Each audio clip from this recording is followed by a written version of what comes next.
Hi guys, welcome back. All right, so Leos, I'm sorry, I've had storms where I'm at, and everything just went dark on me all of a sudden, and so that's why I just disappeared at the end of part one there. Well, I didn't intend it to be the end, but internet and everything went out. So we are back for a part two. We're going to pick up where we pretty much left off and say, so we're dealing with like the new Leo, right? The new Leo who has like eyes wide open. They're not quite as giving, they're not quite as trusting. But what is the new Leo's life coming across as? Well, one that's going to feel a lot more successful with the Six of Wands. We already saw that Six of Wands in part one as well out of the other deck. But now we also have a Prince of Swords and we have an Eight of Pentacles. We have either a rapid incoming opportunity, maybe in career sector for our Leo. We have something that they could unexpectedly be because of their talents, because of the way they conduct themselves. And this Leo is a little bit more aloof. They're a little bit more unapproachable, but that could actually make them an even hotter commodity. I think this Leo has a pretty self-possessed like sense of like awareness that I have a lot to offer and not just anybody gets access to me.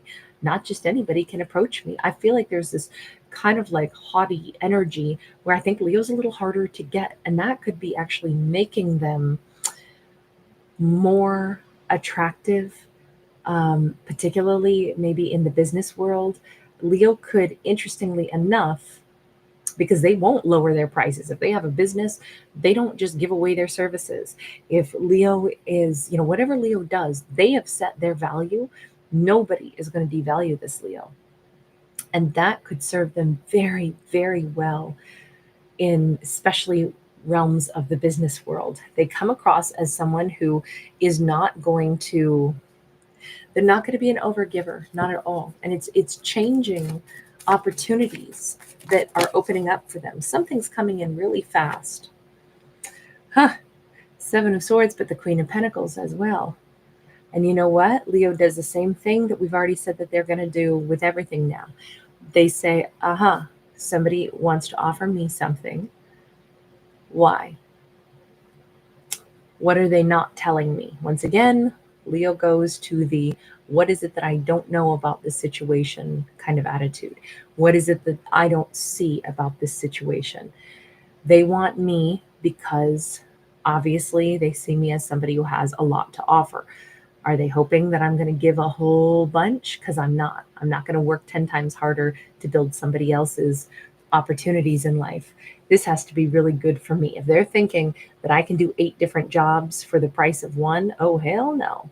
If I'm going to be offered a position or headhunted by a company, let me think about this. Just because it's a great opportunity or someone is coming in to offer me something, why do they want to offer it to me? Obviously, they want what I've got.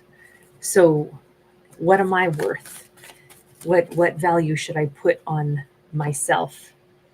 We have Princess of Wands, we have Queen of Wands. Man, this Leo is absolutely, they are not inclined to say yes to anybody for any reason at any point in time. This Leo has no problem turning people down and going their own direction. This Leo has no problem saying, why, if somebody needs my talent or somebody comes in to offer me something, why would I need them? They need me, not vice versa. I already have the skills. They're the ones who want my talent. So I don't know that I need to say yes unless it suits me to do so. Also, if they're coming to me as a Queen of Pentacles because they want me to do stuff for them, no, I'm a Queen of Wands. Queen of Wands, let me put it this way. The Queen of Pentacles may work really, really, really, really hard. The Queen of Wands will also work hard, but she will delegate and make sure that she does not burn out. Sometimes the Queen of Pentacles can burn out. Now, in the upright, queens don't usually do that.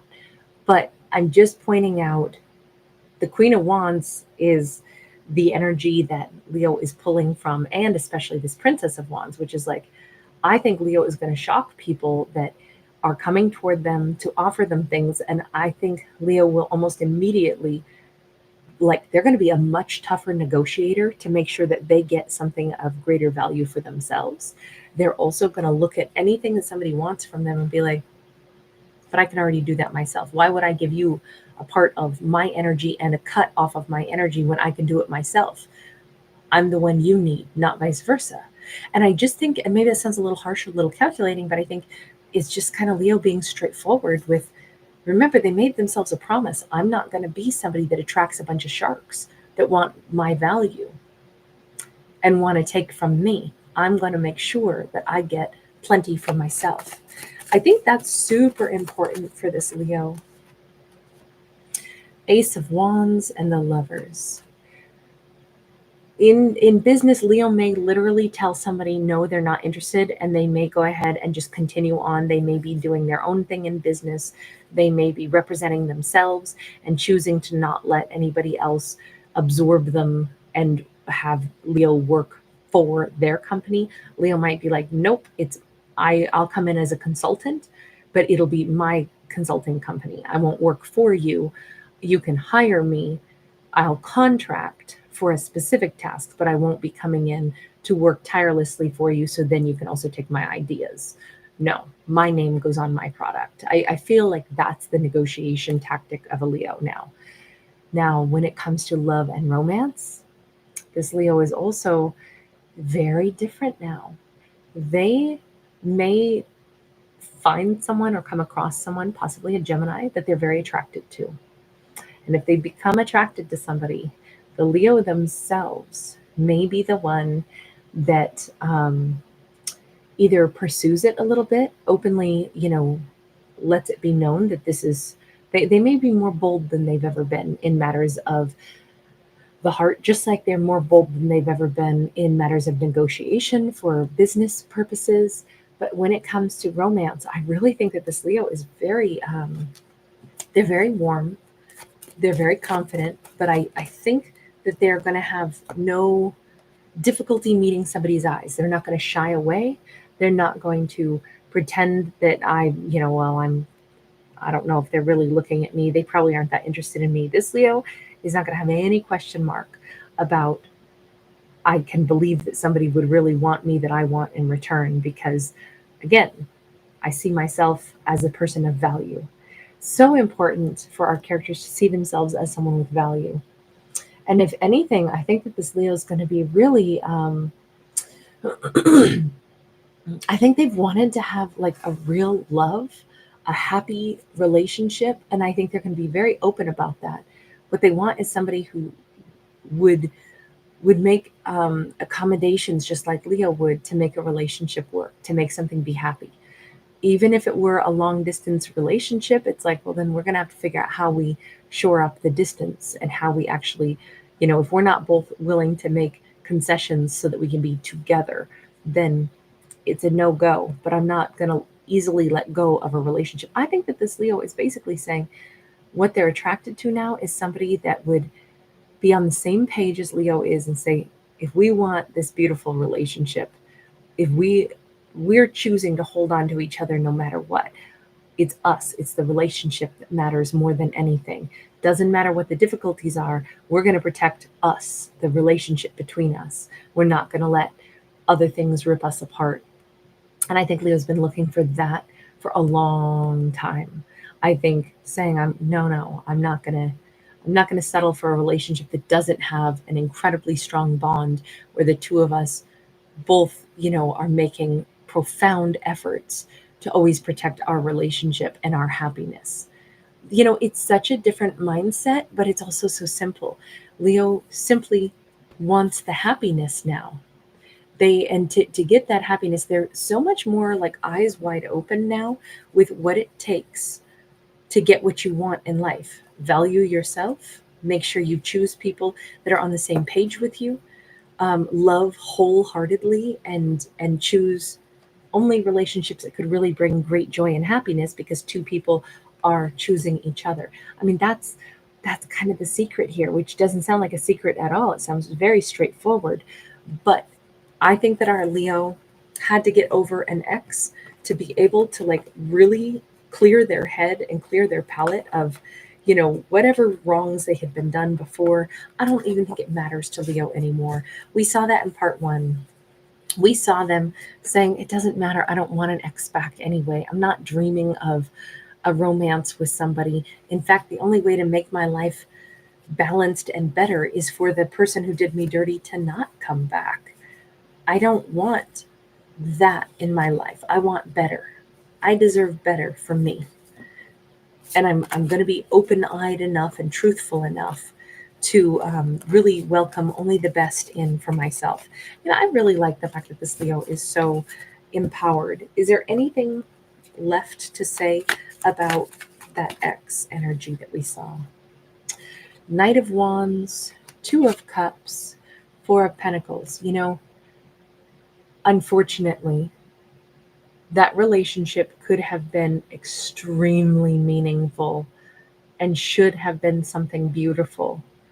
But if that ex turned out to have been someone who tarnished the relationship by being in and out, intentionally holding back, not choosing to give to the connection, not choosing to honor the importance of the connection, if they acted like a player, if they belittled the meaning of the connection and then also withdrew from it. I mean, it doesn't change the fact that this was important, but they were definitely nowhere near capable of handling a relationship that had that much weight and that much importance to it. So essentially, this could have been a Two of Cups that they were not mature enough to be involved in, even if they loved Leo very much. Like, let's think of it this way. Just because, say you turn 16 and you go get your driver's license the day you turn 16, are you really ready to then hop on like a super busy freeway in a super fast sports car? You are not. Just because you got a license doesn't mean you can drive anything. Just because you got a license doesn't mean you are a good driver, or that your likelihood of, totally crashing and burning is not sky high when you lack experience. Being able to have a license but still having such minimal experience makes you still high risk, and it makes you likely to mess up as a driver, and it makes you somebody who, you probably shouldn't be given a super fast car and be just set loose on the general public. Same thing. Somebody who, just because they have the ability to meet a Two of Cups relationship does not mean that they have the maturity, or they have the awareness, or they have the capacity to have handled a relationship so valuable, so important. In fact, that's exactly what they couldn't do. They were all over the place. They were jittery. They were swerving in the lanes. They were accelerating, deaccelerating. They were taking risky things, risky turns. And then eventually they just pulled over to the side of the road and didn't do anything. That's the equivalent of what happened. I'm likening them to a very inexperienced, brand new driver that never should have been like even prepared to meet this Two of Cups energy. But in this storyline, that's the person from the past. That's the ex that Leo is over. They're okay with it. They may still say, yeah, I loved them and they loved me, but it was a train wreck. They were so inexperienced in matters of the heart and matters of like meaningful connection. And that's what I realized. They were a very inexperienced, very immature individual. And that's why things didn't work. Even if there was love there, like you say, even if somebody has a license, doesn't mean that they can actually, handle themselves. Final message on this. The Chariot, the Two of Pentacles. And again, so Leo, they moved through this thought process and they've moved beyond this in order to find peace and harmony. They've realized somebody could be my Two of Cups and it's not the person I'm meant to be with. You notice that there's two different hats. I think Leo went ahead and moved forward in life. And that's what we see. We see them actually bringing in a much better lover that Gemini energy that we saw, and we see them moving forward to a true 10 of cups. In this storyline, they don't end up with their 2 of cups person. Not in this one. All right, I'm going to leave this here. Thanks so much for hanging out with me. Thanks for giving it a thumbs up and subscribing. Bye.